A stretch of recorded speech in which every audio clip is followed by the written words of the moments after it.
Well, that's a multi-level question. But first of all, as chairman of the IFTA, I expect our association to be fighting very hard to preserve net neutrality and to preempt big internet, because we as consumers of art are in trouble. There are giant, powerful, evil forces that would like to get rid of net neutrality.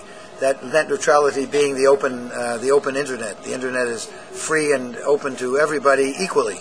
It's a totally level playing field. The internet is the last democratic medium. And if you have a creative website, if you have an entertaining website, if Troma can put a website up and 500,000 people can go there, it's only because our website is entertaining and better perhaps than the website that some big Viacom, Paramount has put up, or Disney or whatever.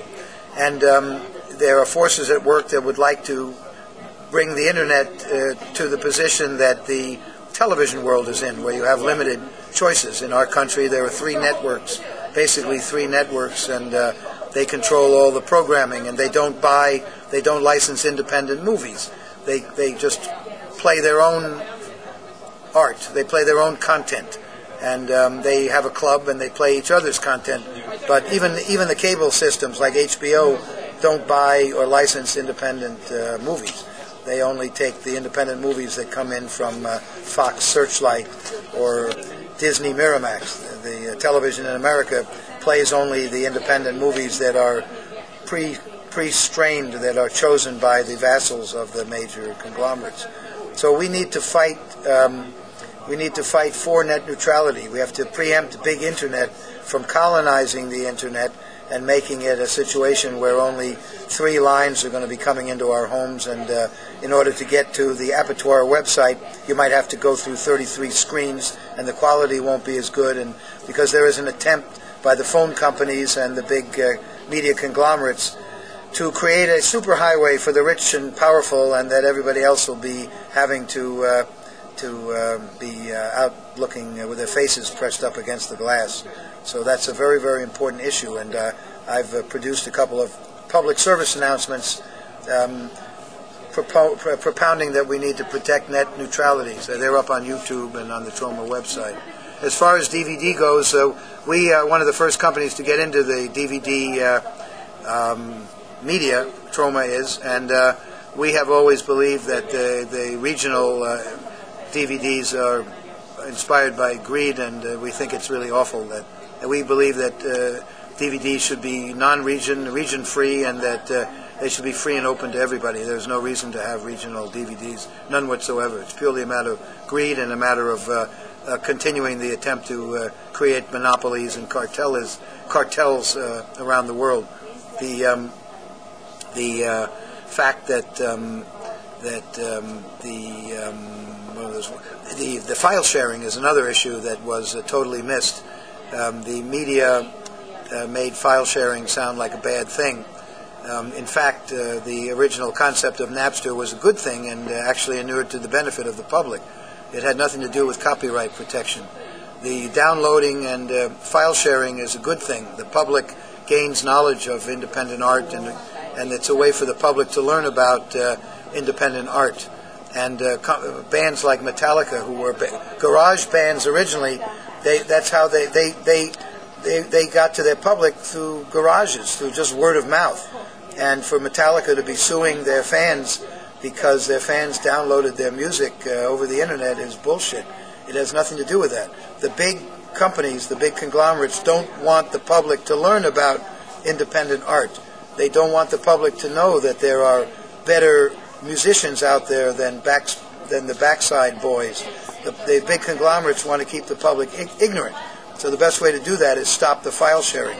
The Wall Street Journal did a survey which proved that 60% of the folks who downloaded songs so-called illegally, they went on to buy the DVD or the CD.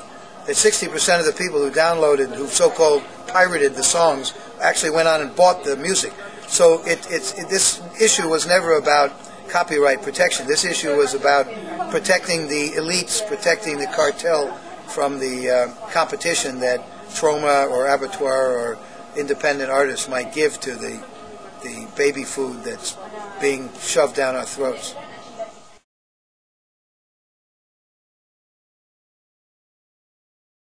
And the only hope is, and it's a big hope, and it's a wonderful thing, is that there's the digital medium, and you don't need any money to make your own damn movie. You can make your own damn movie for nothing.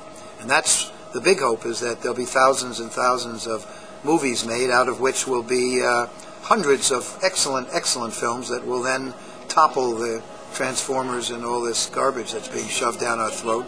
And hopefully the films that will be made will be motivated by emotion and heartfelt sincerity, and not be motivated by the selling of hamburgers and action figures.